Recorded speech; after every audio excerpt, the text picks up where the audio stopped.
All right, first, before we actually do anything, we're adding nucleophiles to the carbonyl. So we're going to have a carbonyl, whether it's an aldehyde or a ketone, makes really no difference. But what happens is that the carbon of the carbonyl is partial positive. So it attracts nucleophiles. And when the nucleophile attacks, of course, you cannot have a 5-bonded carbon. So you need to break the double bond. And when you break a bond, you give the electrons to the most electronegative element. In this case, it's going to be the oxygen at the top.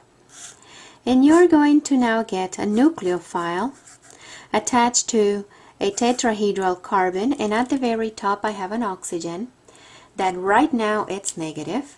This intermediate right here is the intermediate that we arrive at anytime we attack any carbonyl. So we're going to call it the tetrahedral intermediate. And when you get a tetrahedral intermediate, you check to see if you have good leaving groups. And this one doesn't happen to have any good leaving groups. Carbons, these are two CH3s right here, are going to be bad leaving groups. And the nucleophile that we just added, we're going to assume that it's also a bad leaving group.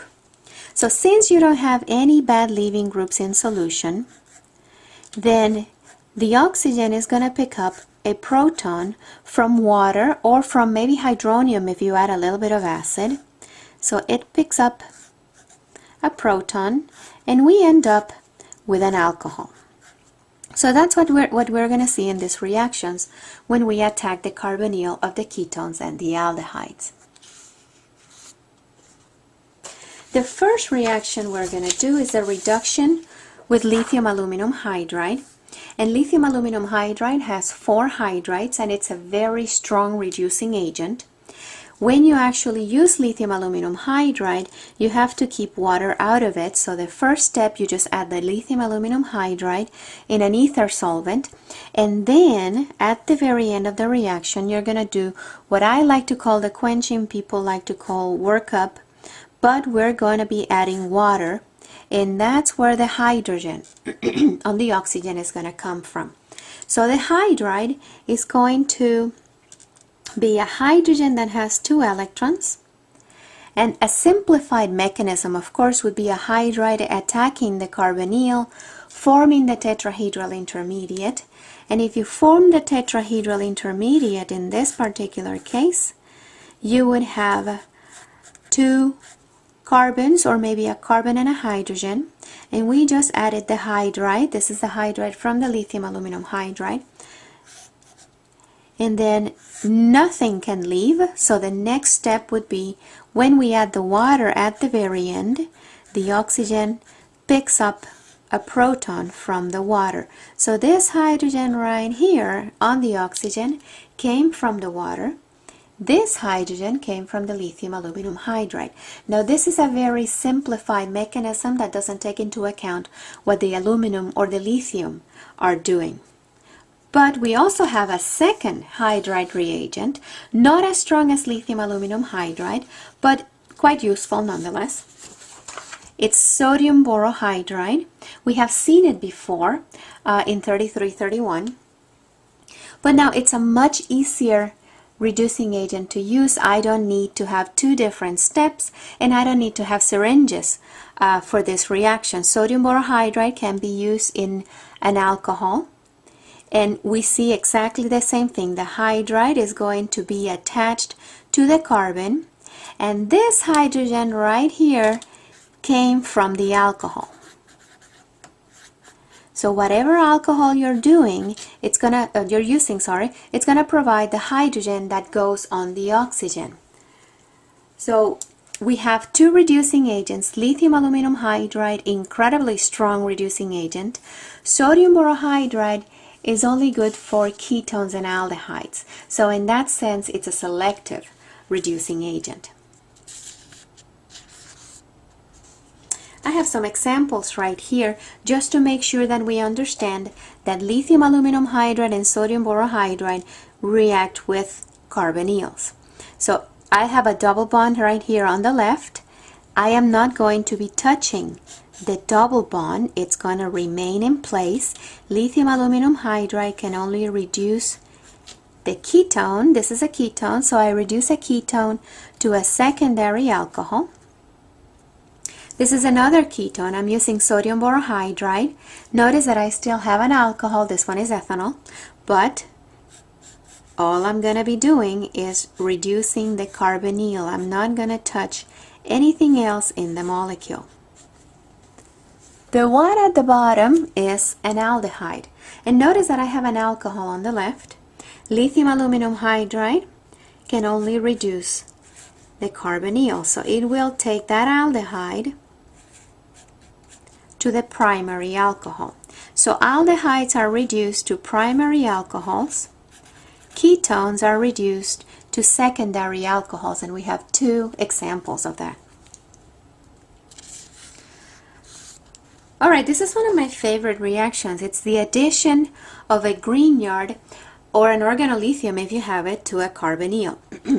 And the Grignard is a carbon that's actually negatively charged, and it's basically a salt of magnesium. So I have two negative charges and I have my magnesium in the middle between them. But what's important again is that the carbon that's attached to the magnesium, that's a nucleophilic carbon. It has a negative charge, so it will attack the carbonyl. It will form a tetrahedral intermediate, and this tetrahedral intermediate actually shows that for every negative charge there has to be a counter ion, so the magnesium is going to be next to the negative oxygen. There are no good leaving groups in my tetrahedral intermediate, so the oxygen picks up a proton from the acid at the end of the reaction, and I get, in this particular case, I get a secondary alcohol. Anytime you attack an aldehyde with a Grignard, you're going to make a secondary alcohol. If you attack formaldehyde, that's going to produce a primary alcohol.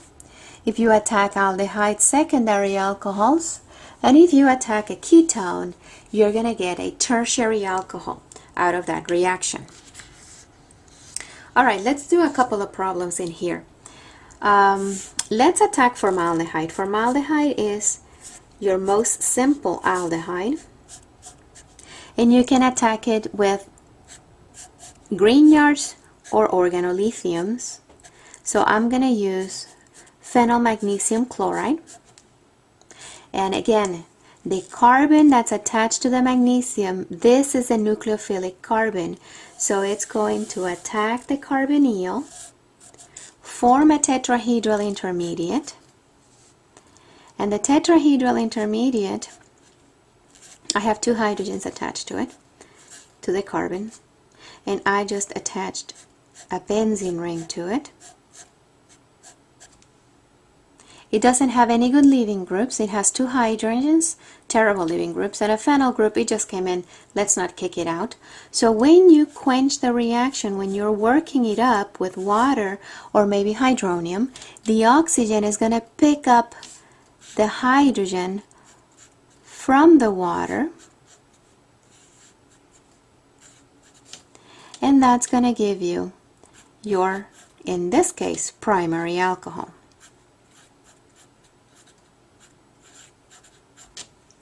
If you take a ketone, let's take 2-pentanone, and let's use an organolithium for variety. So we are going to use methyl lithium. So you add methyl lithium to it, and then you go ahead and you add water to the reaction. But the methyl is going to attack the carbonyl, form your tetrahedral intermediate.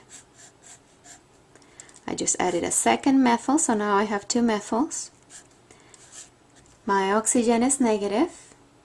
No good leaving groups. Carbons are not leaving groups. So when I add the water, that's when the hydrogen picks up the hydrogen right there. The oxygen picks up the hydrogen.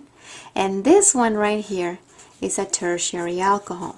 So whenever I attack a ketone, I'm going to add a third carbon group to the carbonyl, and I get a tertiary alcohol out of that reaction.